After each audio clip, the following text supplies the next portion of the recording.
తండ్రి. ఆమెన్. మరి సహోదరి సహోదరులందరూ మరి ఎలా ఉన్నారు? మరి సంతోషంగా ఆనందంగా ఉన్నారా? మరి సంతోషంగా ఆనందంగా ఉన్నారని నమ్ముచున్నాను. పిల్లారా, మనల్ని దేవుడు సజీవ లెక్కలు ఉంచుకొని ఆయన సన్నిధిలోనికి నడిపించి ఆయన ఆత్మతోనూ సత్యంతోనూ ఆరాధించుకునడానికి ఇచ్చిన గొప్ప ధన్యత భాగ్యమును బట్టి దేవునికి కృతజ్ఞతాస్తుతులు స్తోత్రములు చెల్లించబద్దులమై ఉన్నాము పిల్లారా. మరి పిల్లారా, ఈరోజు సంఘంగాను సమాజంగాను కూడుకున్న మనము చాలా అద్భుతమైన అంశము నేర్చుకుందాం పిల్లారా. ఈరోజు సంఘంగా కూడుకున్న మనము చాలా అద్భుతమైన అంశము నేర్చుకుందాం పిల్లారా. మేము సిలువ వేయబడిన క్రీస్తును ప్రకటించుచున్నాము. ఈరోజు అంశము మేము సిలువ వేయబడిన క్రీస్తును ప్రకటించుచున్నాము అనే అంశము పిల్లారా. మరి క్రీస్తు అపోస్తలుడు మరి ఆ రోజు మరి అపోస్తలుడైన పౌలు గారు చెప్తున్నాడు పిల్లారా. మూల వాక్యాన్ని మనం చదువుకున్నట్లయితే మొదటి కొరింథీయుల రాసిన పత్రిక 2వ అధ్యాయము 2వ వచనం. నేను యేసుక్రీస్తును అనగా సిలువ వేయబడిన యేసుక్రీస్తును తప్ప మరి దేనిని మీ మధ్య నేరుగా కొందునని నిశ్చయించుకుంటుని. చూడండి పిల్లారా, ఏమంటుండు పిల్లారా అపొస్తలుడైన పౌలు గారు మరి కొరింథీ సంఘంతో మాట్లాడుతూ ఏమంటుడు? సిలువ వేయబడిన యేసుక్రీస్తును తప్ప నేను నేను దేనిని మీ మధ్య నేరుగా కొందును గాక నిశ్చయించుకుంటుని. పిల్లారా, మరి మనం ఆలోచన చేద్దాం. మరి ఈ అంశమును ఎందుకు నేర్చుకోవాలి అనేది మనం ఆలోచన చేసినట్లయితే, మేము సిలువ వేయబడిన యేసుక్రీస్తును తప్ప నేను దేనిని మీ మధ్య నేరుగా కొందునని నిశ్చయించుకుంటుని అని అపొస్తలుడైన పౌలు గారు అంటున్నాడు పిల్లారా. మరి ఎందుకు ఈ అంశం నేర్చుకోవాలి అనేది మనం ఆలోచన చేసినట్లయితే పిల్లారా, మరి ఈరోజు చాలా మంది క్రీస్తును ప్రకటిస్తున్నారు, బాలుడైన క్రీస్తును ప్రకటించుచున్నారు. మరి చూడండి పిల్లారా, ధర్మశాస్త్ర సంబంధమైన సంగతులు కూడా చెప్పేవారు ఉన్నారు, బైబిల్నే చూపించి. పిల్లారా, మరి బైబిల్లోని ప్రాముఖ్యమైన ఘట్టం ఏంటంటే సిలువ వేయబడిన యేసుక్రీస్తును ప్రకటించాలని. మేము సిలువ వేయబడిన యేసుక్రీస్తును తప్ప నేను దేనిని మీ మధ్య నెరగకుందని నిశ్చయించుకుంటున్న అపొస్తలుడైన పౌలు గారు అంటున్నారు పిల్లారా. మరి మనము దేని గురించి ప్రకటించుచున్నాం అనేది మనం ఆలోచన చేసినట్లయితే మరి మరి మనము దేనిని గురించి ప్రకటించుచున్నాము అనేది మనం ఆలోచన చేసినట్లయితే ఈరోజు మరి సంఘాలలో ఏం ప్రకటించబడుతుంది? ధర్మశాస్త్ర సంబంధమైన సంగతులు చెప్తున్నారు పిల్లారా. మరి దేని గురించి ప్రకటించాలి? సిలువ వేయబడిన యేసుక్రీస్తును, యేసుక్రీస్తు మరణ సమాధి పునరుద్ధానం గురించి, సిలువను గురించి ప్రకటించాలి. మరి ఎందుకు దానిని ప్రకటించాలి అనేది మనం ఆలోచన చేసినట్లయితే మరి సిలువను గురించిన వార్త నశించుచున్న వారికి వెర్రితనం కానీ రక్షింపబడుచున్న మనకు దేవుని శక్తి అయి ఉన్నది. చూడంటారా, సిలువను గురించిన వార్త నశించుచున్న వారికి వెర్రితనం కానీ రక్షింపబడుచున్న వారికి మనము దేవుని శక్తి అయి ఉన్నది. మరి మనం ఏం ప్రకటిస్తున్నాం? మరి నీ సొంత సాక్ష్యాలను గురించి ప్రకటించుచున్నావా? ఆలోచన చేయాలి. నీ సొంత సాక్ష్యాలను గురించి ప్రకటించుచున్నావా? భూ సంబంధమైన జ్ఞానం గురించి ప్రకటించుచున్నావా? ప్రకృతి సంబంధమైన జ్ఞానం గురించి ప్రకటించుచున్నావా? మరి దయ్యముల జ్ఞానమును వంటి జ్ఞానమును ప్రకటించుచున్నావా? ఆత్మ సంబంధమైన సంగతులు విత్తుచున్నావా?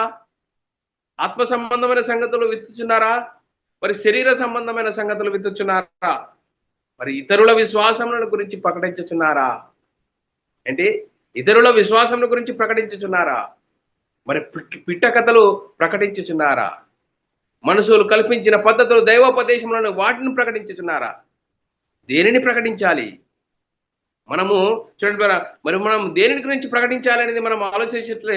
మనం ఎవరిని గురించిన మాటల గురించి మనం ప్రకటించాలి. ఎవరిని మాటల గురించి ప్రకటిస్తే మనకు విశ్వాసం కలుగుతుంది. వినుట వలన విశ్వాసం కలుగును, వినుట యేసుక్రీస్తు మాటను బట్టే కలుగును.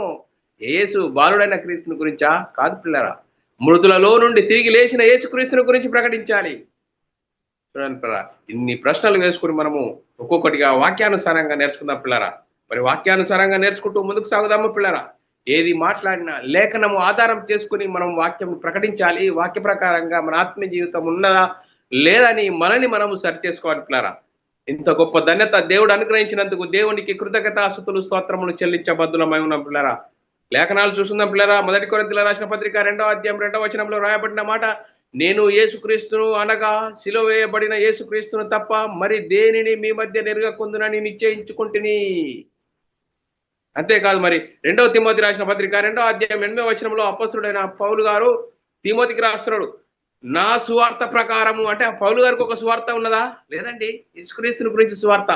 నా సువార్త ప్రకారం దావీదు సంతానంలో పుట్టి మృతులలో నుండి లేచిన యేసుక్రీస్తును జ్ఞాపకం చేసుకునము.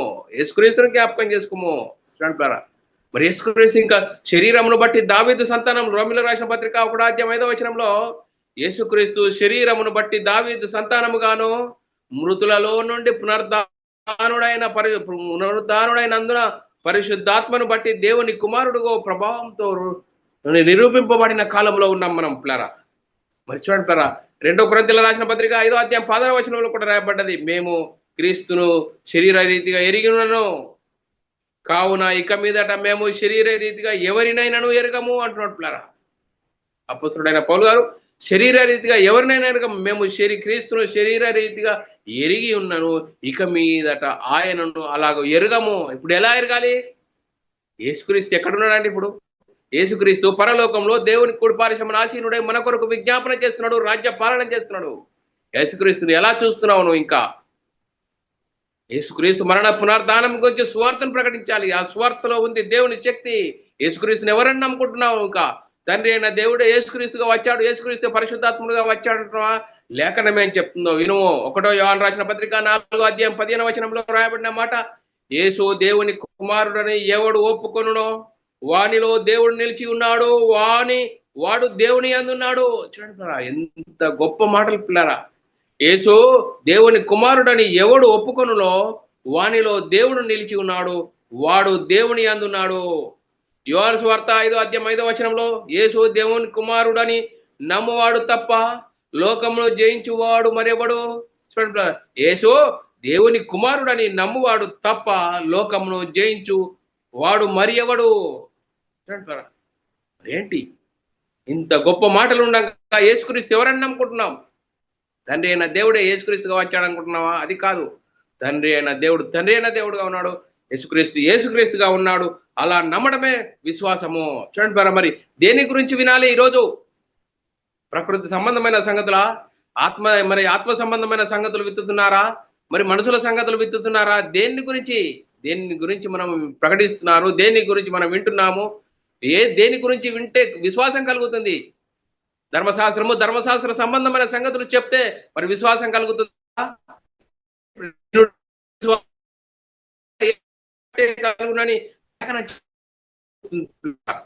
మరి మనం దేని గురించి వింటే విశ్వాసం కలుగుతుందంటే వినుట వలన విశ్వాసం కలుగుతుంది. వినుట యేసుక్రీస్తుని మాటే కలుగుతుంది. ఏది యేసుక్రీస్తుని బాలుడైన క్రీస్తుని గురించా? కాదు పిల్లారా, మృతులలో నుండి తిరిగి లేచిన యేసుక్రీస్తుని గురించి ప్రకటించాలి. అందుకోసమే అపొస్తలుడైన పౌలు గారు, నేను దేనిని గురించి తప్ప మేము సిలువ వేయబడిన యేసుక్రీస్తును తప్ప నేను మీ మధ్య నేను దేనిని ఎరగకుందని నిశ్చయించుకుంటున్నట్టున్నారా. మరి దేని గురించి వినాలంటే సత్యవాక్యం వలన మనకు విశ్వాసం కలుగుతుందని పిల్లరా. ఎఫెసీయులకు రాసిన పత్రిక 1వ అధ్యాయం 13వ వచనంలో మీరు సత్యవాక్యమును అనగా మీ రక్షణ సువార్తను విని క్రీస్తునందు విశ్వాసముంచి వాగ్దానం చేయబడిన ఆత్మచేత ముద్రింపబడితిరి. చూడండి, దేని గురించి అట? మీరు సత్యవాక్యమును అనగా మీ రక్షణ సువార్తను విని క్రీస్తునందు విశ్వాసముంచి వాగ్దానం చేయబడిన ఆత్మచేత ముద్రింపబడితిరి. చూడండి, సువార్త యేసుక్రీస్తు మృతులలో నుండి తిరిగి లేచిన యేసుక్రీస్తుని గురించి ప్రకటించడం ద్వారా వారి హృదయాల్లో పశ్చాత్తాపం కలుగుతుంది, మారు మనసు కలుగుతుంది. మారు మనసు పొందడం ద్వారా నేను పాపిని, నా పాపాల కోసం యేసుక్రీస్తు శిలువలో మరణించాడు, శిలువయాగం పొందాడు, మరణించాడు, తిరిగి లేచాడు, దేవుడు ఆయనను తిరిగి లేపాడని విశ్వసించినప్పుడు నీ హృదయంలో పశ్చాత్తాపం కలుగుతుంది, మారు మనసు కలుగుతుంది. మారు మనసు కలిగి పాప క్షమాపణ ప్రతి వాడు యేసుక్రీస్తు నామంలో బాప్తీసం పొందాలి.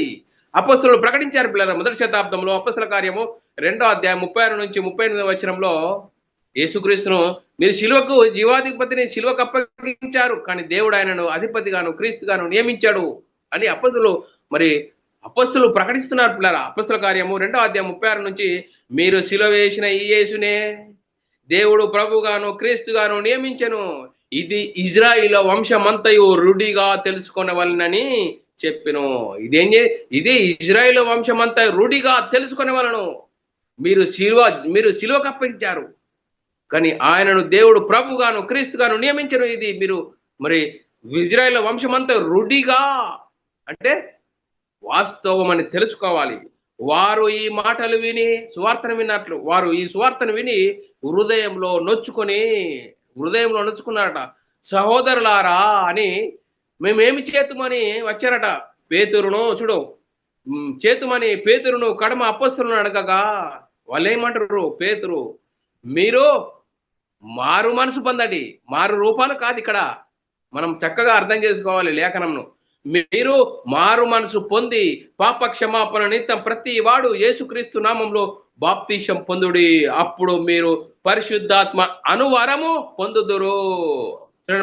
యేసుక్రీస్తు నామంలో బాప్తీసం పొందడం ద్వారా పరిశుద్ధాత్మను వరము పొందుదురు. ఆదమవ్వలు పోగొట్టుకున్న ఆ దేవుని కుమారత్వం తిరిగి పొందుకుంటారు అని లేఖనం చెప్తుంది. ప్లాన్ చూడండి ప్లాన్, మనం ఎలా ఉన్నాం, మన ఆత్మీయత స్థితి ఎలా ఉన్నది? మన ఆత్మీయత స్థితి వాక్యం చెప్తున్న ప్రకారం మన ఆత్మీయత స్థితి ఉన్నదా? మనం తీసుకున్న బాప్తీసాలు సరి అయినా? ఎందుకు మనలో వాక్యము చిగురించట్లేదు? ఎందుకు వాక్యం మనకు అర్థం కావట్లేదు? వాక్యంను బట్టి లేఖనమును బట్టి మనల్ని మనమే ఆలోచన చేసుకోవాలి, పరిశీలన చేసుకోవాలి. చూడండి మనం దేని గురించి వింటున్నాం, దేని గురించి వింటే విశ్వాసం కలుగుతుంది? వినుట వలన విశ్వాసం కలుగును, వినుట యేసుక్రీస్తు మాటను బట్టే కలుగును. మృతులలో నుండి తిరిగి లేచిన యేసుక్రీస్తుని గురించి సువార్తను గురించి ప్రకటించాలి. ఆ ప్రకటించిన సువార్తనే మీలో కార్యసిద్ధి కలుగజేస్తుంది అంటున్నారు. మరి ఎలాంటి పరిస్థితులు ఉన్నాం? బైబిల్లోని భూ సంబంధమైన సంగతులు మరి బైబిల్ని చూపించే మరి ధర్మశాస్త్ర సంబంధమైన సంగతులు చెప్తున్నామా? ఉపమానాలు చెప్తున్నామా? చరిత్రలు చెప్తున్నామా? ఎలాంటి దేని గురించి చెప్తున్నాం? దేని గురించి ప్రకటిస్తున్నాము? దేని గురించి వింటే విశ్వాసం కలుగుతుంది అంటుంది? మృతులలో నుండి తిరిగి లేచిన యేసుక్రీస్తు గురించి ప్రకటించాలి. చూడండి ఎంత గొప్ప మాటలు, ఆ గొప్ప మాటల ప్రకారంగా మన ఆత్మీయత స్థితి ఉన్నదా? మన ఆత్మీయత స్థితి కట్టుకుంటున్నామా? అందుకోసమే ఈ సువార్త సర్వలోకంలో ఫలించుచున్నదట. ఏ సువార్త అండి? మృతులలో నుండి తిరిగి లేచిన యేసుక్రీస్తును గురించిన సువార్త. తులసిలో రాసిన పత్రిక 1:6 ఈ సువార్త సర్వలోకంలో ఫలించుచు వ్యాపించుచున్నట్లు మీరు దేవుని కృపను గురించి విని సత్యంగా గ్రహించిన నాటి నుండి మీలో సైతము ఫలించుచు వ్యాపించుచున్నది. చూడండి బరా, మీరు అంటే మీలో సత్యముగా గ్రహించిన నాటి నుండి, మీరు సత్యమని గ్రహించిన నాటి నుండి మీలో సైతము ఫలించుచు వ్యాపించుచున్నదట. చూడండి బరా, మరి వ్యాపించే విధంగా ఉన్నామా? ఉన్నాక మరి వింటున్న కానే ఉంటున్నామా? ఎలాంటి పరిస్థితిలో ఉన్నాం? అందుకోసమే పిల్లరా మనల్ని మనమే ఆలోచన చేసుకోవాలి. 2 తిమోతి రాసిన పత్రిక 1:13 క్రీస్తు యేసునందు ఉంచవలసిన విశ్వాస ప్రేమలు కలిగిన వాడవై నీవు నా వలన విన్న హితవాక్యమును ప్రమాణముగా గైకొనుము అని అపోస్తలుడైన పౌలు గారు తిమోతికి చెప్తున్నట్లు పిల్లరా. హితవాక్యమును ప్రమాణముగా గైకొనుము. అందుకోసమే అపోస్తలుడైన పౌలు అపోస్తల కార్యంలో 4:4 వాక్యము విన్న వారిలో అనేకులు నమ్మిరి. వారు ఇంచుమించు 5,000 మంది అయ్యారు. స్వార్థను విన్న తర్వాత హృదయాల్లో పశ్చాత్తాపం కలిగింది, మారుమనసు పొంది పాపక్షమాపణ ప్రతి వాడు యేసుక్రీస్తు నామములో బాప్తీసం పొందడం వల్ల ప్రారంభంలో ఇంచుమించు 5,000 మంది చేర్చబడినట. పురుషులు 3,000 మంది చేర్చబడి సువార్తను విన్న తర్వాత, సువార్తను అనుసరించి జీవించిన తర్వాత. అందుకోసమే మరి ఎలాంటి పరిస్థితిలో ఉన్నాం? అంతేకాదు, మరి నపుంసకుడు యెరూషలేమును ఆరాధించడానికి వస్తున్నాడు, యెషయా గ్రంథం చదువుతున్నప్పుడు మరి ఆయనకు అర్థం కానప్పుడు మరి ఫిలిప్పును మరి పరిశుద్ధాత్మ వలన ఆయన దగ్గరికి పంపించినప్పుడు, రథం దగ్గరికి పంపించినప్పుడు ఆయన ఏమంటుడు? దయచేసి ఎవరిని గురించి ప్రకటించబడుతున్నది, ఎవరిని గురించి అని దయచేసి నాకు చెప్పమన్నప్పుడు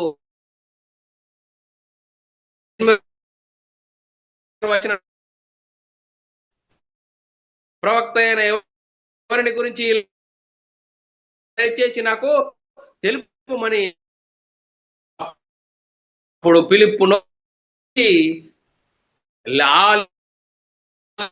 లేఖనమును అనుసరించి అతనికి యేసును గురించిన సువార్త ప్రకటించెను. వారు త్రోవలో వెళ్ళుచుండగా, చూడండి ప్రయాణంలోనే ఇవన్నీ జరుగుతున్నాయి. వారి త్రోవలో వెళ్ళుచుండగా నీళ్లున్న ఒక చోటికి వచ్చినప్పుడు, నీళ్లు కనబడుతున్నాయి, నీళ్లున్న చోటికి వచ్చినప్పుడు నపుంసకుడు ఇదిగో నీళ్లు. సువార్తను విన్న తర్వాత ఆయన హృదయంలో ఎలా పశ్చాత్తాపం కలిగింది ఆలోచన చేయాలి. ఇదిగో నీళ్లు, నపుంసకుడు ఇదిగో నీళ్ళు నాకు బాప్తీసం ఇచ్చుటకు ఆటంకమేమని అద అడిగి అడిగి అడిగి ఆటంకమేమని అడిగి రథము నిలిపి ఆజ్ఞాపించను. చూడండి పిల్లరా, మరి వెంటనే చూడండి పిల్లరా, వెంటనే బాప్తీసం ఇచ్చినట్టుగా లేఖనం అక్కడ చెప్తున్నది పిల్లరా. మరి చూడండి పిల్లరా, వాక్యం విన్న తర్వాత వాక్యం సువార్తను విని హృదయంలో పశ్చాత్తాపం కలగాలి. వ్యక్తుల సాక్ష్యాలు కాదు, ప్రకృతి సంబంధమైన సంగతులు కాదు మనం చెప్పాల్సింది. యేసుక్రీస్తు మరణ సమాధిని గురించి సువార్తను ప్రకటించాలి. మేము సిలువేయబడిన యేసుక్రీస్తును తప్ప నేను మీ దేనిని మీ మధ్య నెరవేర్కొందని నిశ్చయించుకుంటున్న అపోస్తలుడైన పౌలు గారు అంటున్నట్టులా. మరి మనం ఎలాంటి పరిస్థితిలో ఉన్నాం, మనం ఎలాంటి వింటున్నామో, ఎలాంటి ప్రకటించబడుతున్నది, మన పరిస్థితి, మన ఆత్మీయత స్థితి సరిగ్గా ఉన్నదా, లేఖనం ప్రకారంగా ఉన్నదా అనేది మనల్ని మనమే ఆలోచన చేసుకోవాలి.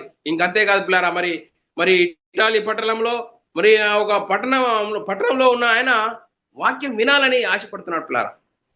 మరి అపొస్తలుల కార్యం 10:33 వెంటనే నిన్ను పిలిపించింది, నీవు వచ్చినది మంచిది, నీవు వచ్చినది మంచిది, ప్రభువు నీకు ఆజ్ఞాపించినవని వినుటకు మేమందరము ఈ దేవుని ఎదుట ఇక్కడ కూడి ఉన్నామని చెప్పిన. అందుకు పేతురు నోరు తెరిచి ఇట్లా నేను సువార్తను ప్రకటిస్తున్నప్పుడు నోరు తెరిచి సువార్తను ప్రకటిస్తున్నాడు.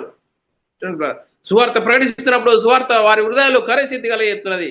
అపొస్తలుల కార్యము 15వ అధ్యాయము 7వ వచనంలో, సహోదరులారా, ఆరంభమందు అన్ని జనులు నా నోట సువార్త వాక్యం విని విశ్వసించులాగున మీలో నన్ను దేవుడు ఏర్పరచుకునని మీకు తెలియను. చూడండి, మరి విశ్వాసం ఎలా కలుగుతుందట? సువార్త ద్వారా మరి విశ్వాసం కలుగుతుంది. ఆ సువార్తని ప్రకటించాలి.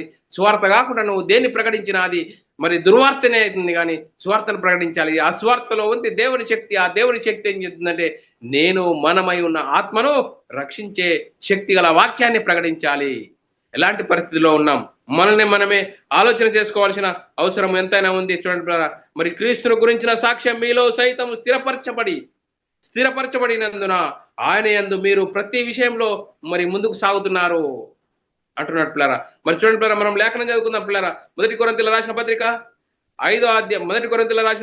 1వ అధ్యాయము 5-6 వచనాలు రాయబడిన మాట, క్రీస్తును గురించిన సాక్ష్యం మీలో సైతము స్థిరపరచబడినందున ఆయన యందు మీరు ప్రతి విషయంలోనూ, అనగా సమస్త ఉపదేశములోను సమస్త జ్ఞానములోను ఐశ్వర్యవంతులైతిరి.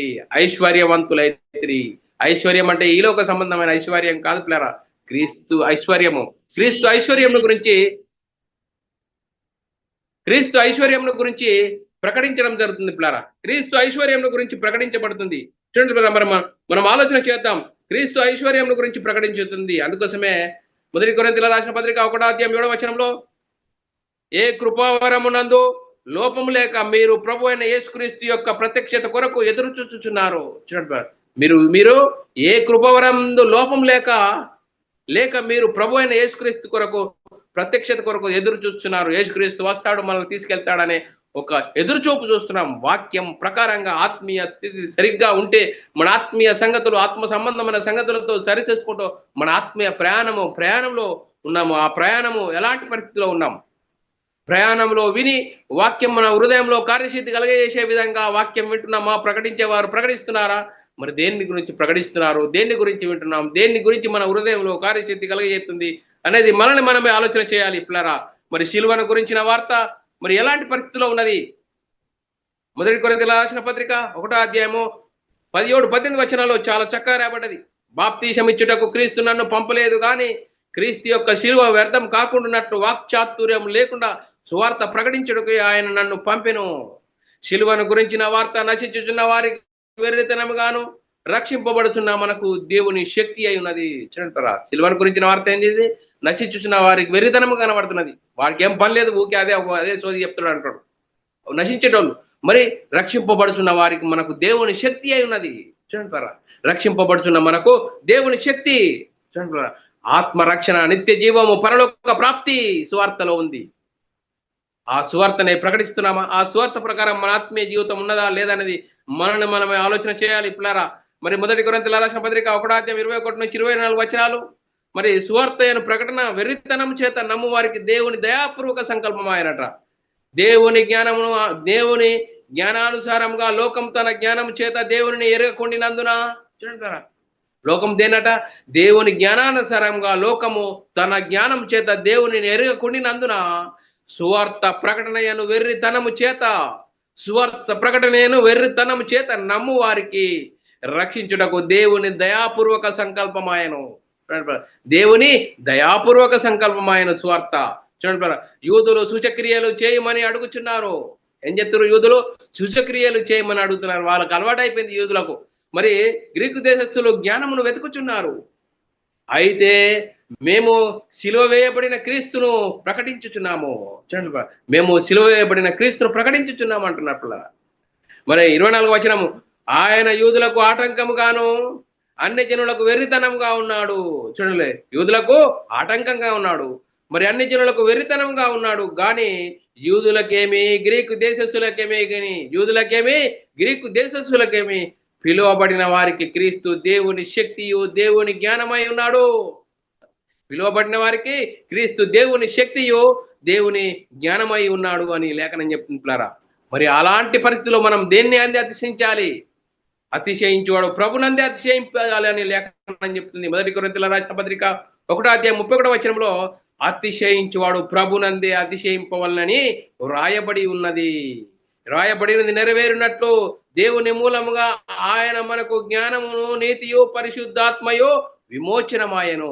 చూడండి, క్రీస్తునందు అతిశయించడానికి రాయబడి ఉన్నది. నెరవేరినట్లు దేవుని మూలముగా ఆయన మనకు జ్ఞానమును నీతియు పరిశుద్ధతయు విమోచనమాయను అని లేఖనాల్లో రాయబడ్డది పిల్లారా. మరి ఎలాంటి పరిస్థితుల్లో ఉన్నాం? మరి సిలువ వేయబడిన యేసుక్రీస్తును తప్ప నేను మీ మధ్య దేనిని ఎరగకుందునంటున్నాడు పిల్లారా. 1 కొరింథీయుల రాసిన పత్రిక 1వ అధ్యాయము 1-2 వచనాల్లో చాలా చక్కగా రాయబడ్డది. సహోదరులారా, నేను మీ యొద్దకు వచ్చినప్పుడు వాక్చాతుర్యంతో గాని జ్ఞానాతిశయంతో గాని దేవుని మర్మము మీకు ప్రకటించుచు వచ్చిన వాడను కాను. చూడండి, ఈ రోజు మరి వాక్చాతుర్యంతో ప్రకటిస్తున్నారు. మరి పౌలు గారు ఏమంటున్నాడు? సహోదరులారా, కొరింథీ సంఘంతో మాట్లాడుతూ, సహోదరులారా, నేను మీ యొద్దకు వచ్చినప్పుడు వాక్చాతుర్యంతో గాని జ్ఞానాతిశయంతో గాని దేవుని మర్మం మీకు ప్రకటించుచు వచ్చిన వాడను కాను. అలాంటి కాను. కానీ నేను యేసుక్రీస్తును అనగా సిలువ వేయబడిన యేసుక్రీస్తును తప్ప మరి దేనిని మీ మధ్య నెరగకుందునని నిశ్చయించుకుంటుని. మనము సిలువ వేయబడిన యేసుక్రీస్తుని గురించి తప్ప దేని గురించి ప్రకటించకూడదు. అందులోనే ఉంది విశ్వాసం కలుగుతుంది. ఆ యేసుక్రీస్తు మరణ సమాధి పునరుద్ధానం గురించి శిలువను గురించి ప్రకటించడం ద్వారానే విశ్వాసం కలుగుతుంది. ఆ విశ్వాసంలో ఉన్నామా, లేకుంటే మనుషుల జ్ఞానంను ఆధారం చేసుకుంటున్నామా? చూడండి, మనుషుల జ్ఞానంను ఆధారం చేసుకోకూడదట లేఖనం చెప్తుంది పిల్లారా. మరి లేఖనం చదువుకుందాం పిల్లారా. 1 కొరింథీయుల రాసిన పత్రిక 2వ అధ్యాయము 4-5 వచనాలు చాలా చక్కగా రాబడ్డది. మీ విశ్వాసము మనుషుల జ్ఞానము ఆధారం చేసుకొనక. చూడండి పిల్లారా, ఎంత చక్కని మాటలు పిల్లారా. మీ విశ్వాసము మనుషులు చెప్పిన సంగతులు, మనుషులు చెప్పిన సాక్ష్యాలను ఆధారం చేసుకోకూడదట. జ్ఞానమును ఆధారం చేసుకొనక దేవుని శక్తిని ఆధారం చేసుకునే వాళ్ళనని నేను మాటలాడినను, సువార్త ప్రకటించుచున్నాను, జ్ఞానయుక్తమైన తీయని మాటలను వినియోగింపక. చూడండి, ఈరోజు తీయని మాటలు వినియోగిస్తున్నారు. అయ్యా అప్ప అంటున్నారు పిల్లరా. వాక్యం ప్రకటించాలి. నేను మాటలాడినను, సువార్త ప్రకటించినను, జ్ఞానయుక్తమైన తీయని మాటలను వినియోగింపక పరిశుద్ధాత్మయో దేవుని శక్తియు కనపరచు దృష్టాంతములనే వినియోగించి తిని. పరిశుద్ధాత్మ శక్తియు దేవుని శక్తియు కనపరచు దృష్టాంతములనే వినియోగించి తిని. అందుకోసమే మనం ఎలాంటి పరిస్థితుల్లో ఉన్నాం, దేనిని వింటున్నామో, దేనిని ప్రకటిస్తున్నారో, దేని వల్ల విశ్వాసం కలుగుతుంది, ఆ విశ్వాసం మనలో కార్యసిద్ధి కలగజేస్తుందంటే సిలువ వేయబడిన యేసుక్రీస్తును తప్ప దేనిని మీ మధ్య నెరగకుందునని అప్పొస్తలుడైన పౌలు గారు అంటున్నారు పిల్లారా. అందుకోసమే పిల్లారా, పరిపూర్ణులైన వారి మధ్య జ్ఞానమును బోధించుచున్నాము. అది ఈ లోక జ్ఞానం కాదు. పరిపూర్ణులైన వారి మధ్య జ్ఞానమును బోధించుచున్నమాట. ఏ విధంగా చూద్దాం పిల్లారా. 1 కొరింథీయుల రాసిన పత్రిక 2వ అధ్యాయము 6-10 వచనాల్లో చాలా చక్కగా రాయబడ్డది. లేఖనం చదువుకుందాం పిల్లారా. పరిపూర్ణులైన వారి మధ్య జ్ఞానమును బోధించుచున్నాము. అది ఈ లోక జ్ఞానము కాదు. నిరర్ధకులు పోవుచున్న ఈ లోకాధికారుల జ్ఞానమును కాదు. దేవుని జ్ఞానము మర్మమైనట్టుగా బోధించుచున్నాము. ఈ జ్ఞానము మరుగై ఉండెను. జగదుత్పత్తికి ముందుగానే దీనిని దేవుడు మన మహిమ నిమిత్తము నియమించెను. అది ఈ లోకాధికారులు ఎవరికి తెలియదు. అది వారికి తెలిసేయుండినేలా మహిమా స్వరూపియగు ప్రభువును సిలువేయకపోయి ఉందురు. చూడండి, ఇందును గురించి దేవుడు తన్ను ప్రేమించు వారికి ఏమి సిద్ధపరచునో అవి కంటికి కనబడలేదు, మనుష్య హృదయమునకు గోచరం కాలేదని వ్రాయబడి ఉన్నది. చూడండి, మరి మనుష్య హృదయమునకు గోచరం కాలేదట. చూడండి, అవి రాయబడి ఉన్నది. మనకైతే దేవుడు వాటిని తన ఆత్మ వలన బయలుపరిచి ఉన్నాడు. ఆ ఆత్మ అన్నిటినీ దేవుని మర్మములను కూడా పరిశోధించును. చూడండి పరా, మరి యేసుక్రీస్తు దేవుని కుమారుడు యేసుక్రీస్తు ప్రభు అని విశ్వసించి సువార్తను విని హృదయంలో పశ్చాత్తాపం కలిగి మారుమనసు పొంది పాపక్షమాపణ నిత్య ప్రతి వాడు యేసుక్రీస్తు నామములో బాప్తీసం పొందడం ద్వారా బాప్తీసంలో పాప జీవితం పాతి పెట్టబడుతుంది. తిరిగి లేవడం ద్వారా నూతన జీవితము క్రీస్తునందు విశ్వాసం ఉంచడం, క్రీస్తును ధరించుకుంటావు. అప్పుడు నీవు మనోనేత్తర ఎగిలింపబడతాయి. బైబిల్లోని ఆత్మ సంబంధమైన సంగతులు అర్థమైతాయి. అప్పుడు ఆ ఆత్మ అన్నిటినీ వివేచించును. మనకైతే దేవుడు వాటిని తన ఆత్మ వలన బయలుపరిచి ఉన్నాడు. చూడండి, ఇలాంటి పరిస్థితిలో ఉన్నాం. ఇంత చక్కని మాటల ప్రకారంగా మన ఆత్మీయత స్థితి ఉన్నదా? ఆ స్వార్థ ప్రకారంగా మన ఆత్మీయత స్థితి ఉన్నదా లేదా అనేది మనల్ని మనమే ఆలోచన చేసుకోవాలి. అంతేకాదు చూడండి, దేవుని యొద్ద నుండి ఆత్మను పొందిన మనము ఎలాంటి సంగతులు మరి వినాలి? ఆత్మ సంబంధమైన సంగతులతో సరిచూసుకోవాలి. ఈరోజు వాక్యం వింటున్నా నీవు నేను ఇవి బైబిల్లో ఉన్నవా? బైబిల్లో ఆత్మ సంబంధమైన సంగతులైనా, పరిశుద్ధాత్మ బోధనేనా? మరి అపొస్తలుడైన పౌలు గారు మేము సిలువేయబడిన యేసుక్రీస్తును తప్ప నేను దేనిని మీ మధ్య నెరగకుందునని నిశ్చయించుకున్నాను ఎందుకంటున్నాడు. ఈ రోజు మరి అపొస్తలులు మరి ఈ రోజు సంఘాలలో యేసుక్రీస్తు మరణ సమాధిని గురించి, సిలువను గురించిన వార్త ప్రకటించబడుతుందా? ఆ సిలువను గురించిన వార్తనే ఎందుకు ప్రకటించాలి? సిలువను గురించిన వార్తలో ఉంది దేవుని శక్తి. ఆ దేవుని శక్తి నేను మనమైన ఆత్మను రక్షించే శక్తి గల వాక్యాన్ని ప్రకటిస్తున్నామా లేదా అనేది మనల్ని మనం ప్రకటిస్తున్న మనము ఆలోచన చేసుకోవాల్సిన అవసరం ఎంతైనా ఉంది. మొదటి కొరింథీయులకు రాసిన పత్రిక 2వ అధ్యాయము 12 నుంచి 16 వచనాల్లో చాలా చక్కగా రాబడ్డది. దేవుని వలన మనకు దయచేయబడిన వాటిని తెలుసుకున్నటకు మనము లౌకికాత్మను కాక దేవుని యొద్ద నుండి వచ్చు ఆత్మను పొంది ఉన్నాము. చూడండి, మనము క్రీస్తునందు విశ్వాసం ఉంచి యేసుక్రీస్తు నామములో బాప్తీసం పొందిన మనము దేవుని ఆత్మను పొంది ఉన్నాము.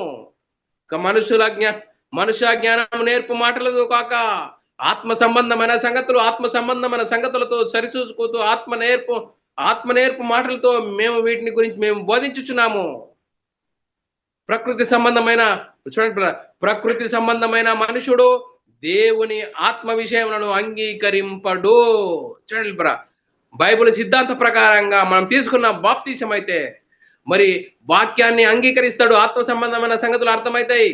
ఏ కొంచెం డిఫరెంట్ అయినా కూడా ప్రకృతి సంబంధమైన మనుషుడు అయిపోతాడు. ప్రకృతి సంబంధమైన మనుషుడు దేవుని ఆత్మ విషయంలో అంగీకరింపడు. అవి అతనికి వెర్రితనముగా ఉన్నవి. అవి ఆత్మానుభవం చేతనే వివేచింపదగును గనుక అతడు వాటిని గ్రహింపజాలడు. చూడండి, ఆత్మ సంబంధమైన వాడు అన్నిటినీ వివేచించును. ఆత్మ సంబంధమైన అన్నిటిని వివేచిస్తాడు, గాని అతడెవరి చేత వివేచింపబడడు. ప్రభు మనసు ఎరిగి ఆయనకు బోధింపగలవాడెవడు? చూడండి, ప్రభు మనసు ఎరిగి ఆయనకు బోధింపగలవాడెవడు? మనమైతే క్రీస్తు మనసు కలిగిన వారము. ఎవరమండి మనము? క్రీస్తు మనసు కలిగిన వారం. క్రీస్తు దేవుని మనసు కలిగిన వాడు. చూడండి, ఎంత చక్కని మాటలు పిల్లారా. అందుకోసమే మనము క్రీస్తును అంగీకరించిన మనలో ప్రేమ ఉన్నదా? మనలో ఆ ప్రేమ ప్రకారంగా క్రీస్తు ఏ విధంగా అనేకులను మరి ప్రేమించాడో మనము ప్రేమిస్తున్నామా? మనము సువార్తను ప్రకటిస్తున్నామా? ఆ సువార్తనే ఎందుకు ప్రకటించాలి? సువార్తలో ఉంది దేవుని శక్తి ఏం చెప్తుంటే నేను మనమై ఉన్న ఆత్మరక్షణ, నిత్య జీవము, పరలోక ప్రాప్తి, దేవుని ఇంటి వారం, పరలోకానికి వారసులమయ్యే గొప్ప ధన్యత సువార్తలో ఉంది. ఆ సిలువను గురించిన వార్తనే ప్రకటించాలి అని అపోస్తలుడైన పౌలు గారు అంటున్నాడు. మరి సిలువను గురించి ప్రకటిస్తున్నామా? మరి దేని గురించి ప్రకటిస్తున్నాం? అందుకోసమే సిలువను గురించి ప్రకటిస్తున్నామా? ఇంకా మనలో అసూయ పోరాటాలు ఉన్నాయా? మొదటి కొరింథీయులకు రాసిన పత్రిక 3వ అధ్యాయం 3వ వచనంలో మీలో అసూయ కలహము ఉండగా మీరు శరీర సంబంధమైన మనుష్య రీతిగా నడుచుకొనుచున్నారు కారా? ఇంకా సంఘానికి వచ్చి వాక్యం వింటున్నా కూడా మన అసూయ కలహాలు ఉంటున్నాయంటే ఈ శరీర సంబంధమైన మనుష్య రీతిగా నడుచుకొనుచున్నారు కారా అంటున్నాడు పిల్లరా. అందుకోసమే మనం ఎలాంటి పరిస్థితిలో ఉన్నాం? మనం ఎలాంటి పరిస్థితుల్లో ఉన్నాం? సువార్తను ప్రకటించాలి. ఆ సువార్తలో ఉంది దేవుని శక్తి, దేవుని శక్తి. నేను మనమై ఉన్న ఆత్మరక్షణ, నిత్య జీవము, పరలోక ప్రాప్తి, దేవుని ఇంటి వారం, పరలోకానికి వారసులమయ్యే గొప్ప ధన్యత సువార్తలో ఉంది. ఆ సువార్తల గురించి ప్రకటించాలి. యేసుక్రీస్తు మరణ సమాధిని గురించి, పునరుత్థానం గురించి సువార్తను ప్రకటించాలి. సిలువను గురించిన వార్త ప్రకటించాలి. అందుకోసమే మేము దేవుని జత పని వారమై ఉన్నాము. మీరు వ్యవసాయము, దేవుని వ్యవసాయం అని ఉన్నారు అంటున్నారా. మొదటి కొరింథీయుల రాసిన పత్రిక 3వ అధ్యాయం 9 నుంచి 15 వచనాల్లో చాలా చక్కగా పడ్డది. మేము దేవుని జత పని వారమై ఉన్నాము. మీరు దేవుని వ్యవసాయమును, దేవుని గృహమునై ఉన్నారు. చూడండి, దేవుని గృహం ఉంటున్నామా? దేవుడు నాకు అనుగ్రహించిన కృప చొప్పున, అపొస్తలుడైన పౌలు గారు అంటున్నాడు, దేవుడు నాకు అనుగ్రహించిన కృప చొప్పున నేను నేర్పరి అయిన శిల్పకారుని వల్ల పునాది వేసి తిని, పునాది వేసాడట. మరి ఒకడు దాని మీద కట్టుచున్నాడు. ప్రతి వాడు దాని మీద ఎలాగో కట్టుచున్నాడో జాగ్రత్తగా చూసుకోండి. మేము వేయబడినది తప్ప మరి యొక్క పునాది ఎవడును వేయనేరుడు. ఈ పునాది క్రీస్తే, ఈ పునాది యేసుక్రీస్తే. ఆ పునాది యేసుక్రీస్తు అనే బండ మీద మనం పునాది మీద కట్టబడుతున్నామా? ఎలాంటి పునాది మీద కట్టబడుతున్నాము? ఎవడైనాను ఈ పునాది మీద బంగారము, వెండి, వెలగల రాళ్ళు, కర్ర, గడ్డి, కొయ్యకాలు మొదలైన వాటితో కట్టిన ఎడల వాని పని కనబడును. ఆ దినము దానిని తేటపరచును. అది అగ్ని చేత బయలుపరచబడును. మరియు వాని పని ఎట్టిదో దానిని అగ్నియే పరీక్షించును. పునాది మీద పునాది మీద ఒకడు కట్టిన పనిని నిలిచిన వాడు జీతం పుచ్చుకును. ఆ పునాది మీద మనం కట్టితే మనకు జీతం దొరుకుతుంది. లేకుంటే బంగారము, వెండి, వెలగల రాళ్ళు ఇవన్నీ కాలి నశించిపోయే దాన్ని గురించి మనము ప్రకటిస్తే మనకు జీతము దొరకది. చూడండి, మనం ఎలాంటి పరిస్థితిలో ఉన్నాం? మరి ఆ పునాది యేసుక్రీస్తు బండ మీద మనం కట్టబడుతున్నామా? అందుకోసం అపొస్తలుడైన పౌలు గారు, నేను నేర్పరి అయిన శిల్పకారుని వల్ల పునాది వేసి తిని, మరి ఒకడు దాని మీద కట్టుచున్నాడు. ప్రతి వాడు దాని మీద ఎలాగో కట్టుచున్నాడో జాగ్రత్తగా చూసుకోండి. జాగ్రత్త. అపొస్తలుడైన పౌలు గారు జాగ్రత్త అని హెచ్చరికగా చెప్తున్నాడు. ఎందుకో? యేసుక్రీస్తు అనే బండ మీద కట్టబడాలి. మరి కట్టబడకుంటే, మరి ఇసుక మీద కట్టబడితే ఏమవుతుంది? వరద వస్తుంది. ఆ వరద పాటుకు నువ్వు కొట్టుకొని పోతావు అంటున్నాడు. ఎలాంటి పరిస్థితిలో ఉన్నాం? మరి మనల్ని మనమే ఆలోచన చేయాలి. అందుకోసమే ఒకని పని కాల్చివేయబడినేలా వానికి నష్టమే కలుగును. అతడు తన మట్టుకు రక్షింపబడను గాని అగ్నిలో నుండి తప్పించుకున్నట్టు రక్షింపబడను. మనం ఎలాంటి సువార్తను ప్రకటిస్తున్నాం? యేసుక్రీస్తు మరణ సమాధిని గురించి సువార్తను ప్రకటిస్తున్నామా? నేను సిలువ వేయబడిన యేసుక్రీస్తును తప్ప నేను దేనిని మీ మధ్య నెరవేర్కొందునని అపొస్తలుడైన పౌలు గారు అంటున్నాడు. మనం ఎలాంటి పరిస్థితిలో ఉన్నాం? మనం దేని గురించి ప్రకటిస్తున్నాం? దేన్ని గురించి వింటున్నాం? దేన్ని గురించి వింటే విశ్వాసం కలుగుతుందని లేఖనం చెప్తుంది. వినుట వలన విశ్వాసం కలుగును. వినుట యేసుక్రీస్తు మాటను బట్టే కలుగును. ఏ మాట? బాలుడైన క్రీస్తుని గురించా? కాదు ప్లేరా, మృతులలో నుండి తిరిగి లేచిన యేసుక్రీస్తుని గురించి ప్రకటించాలి. అందులోనే ఉంది రక్షణ, అందులోనే ఉంది నిత్య జీవం, అందులోనే ఉంది పరలోకానికి చేరే గొప్ప ధన్యత.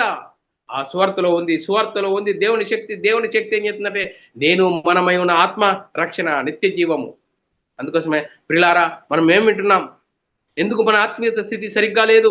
ఎందుకు ఆత్మ సంబంధమైన సంగతులు అర్థమైతే లేవు అనేది మనమే ఆలోచన చేసుకోవాల్సిన అవసరం ఎంతైనా ఉంది. మొదటి కొరింథీయుల రాసిన పత్రిక 3వ అధ్యాయం 18 నుంచి 23 వచనాల్లో, ఎవడును తన్ను తాను మోసపరచుకొనకూడదు.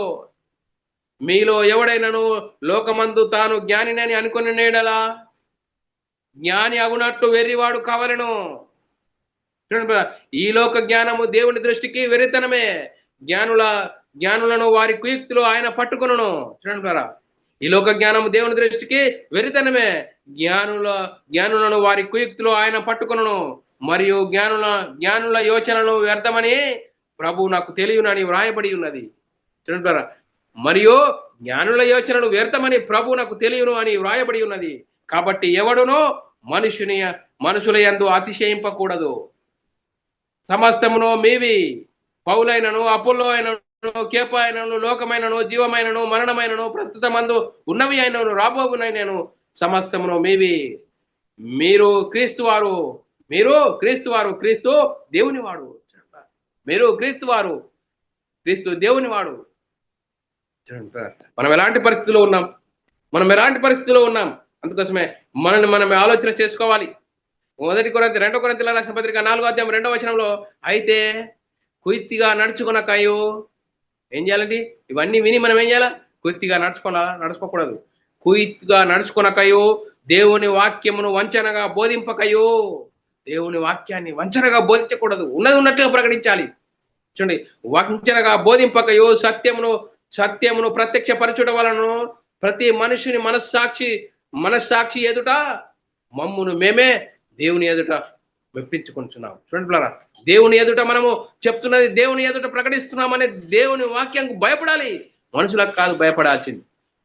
అందుకోసమే తిమోతికి చెప్తున్నాడు పిల్లరా, 1 తిమోతి రాసిన పత్రిక 6వ అధ్యాయం 20వ వచనం, ఓ తిమోతి, నీకు అప్పగింపబడిన దాన్ని అప్పగింపబడి అపవిత్రమైన మాటలు వట్టి మాటలని జ్ఞానమని అబద్ధమును చెప్పబడిన విపరీత వాదములకు దూరంగా ఉండము. చూడండి, విపరీత వాదాలు ఉన్నాయి. చెప్తే వ్యతిరేకంగా ప్రకటించేవారు ఉన్నారు, వ్యతిరేకంగా చేసేవారు ఉన్నారు. వాదం ఉన్నప్పుడు దూరంగా వెళ్ళిపో అంటున్నాడు. అపోస్తలుడైన పౌలు గారు తిమోతికి చెప్తున్నాడు, ఓ తిమోతి, నీకు అప్పగింపబడిన దాన్ని కాపాడి అపవిత్రమైన వట్టి మాటలకు జ్ఞానమని అబద్ధంగా చెప్పబడిన విపరీత వాదములకు దూరముగా ఉండము.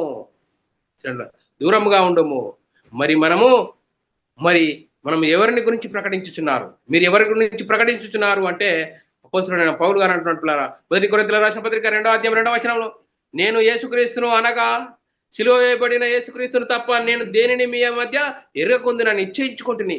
అపోస్తలుడైన పౌలు గారు అంటున్నారు, సిలువ వేయబడిన యేసుక్రీస్తును తప్ప నేను దేనిని మీ మధ్య ఎరగకుందునని నిశ్చయించుకుంటుని.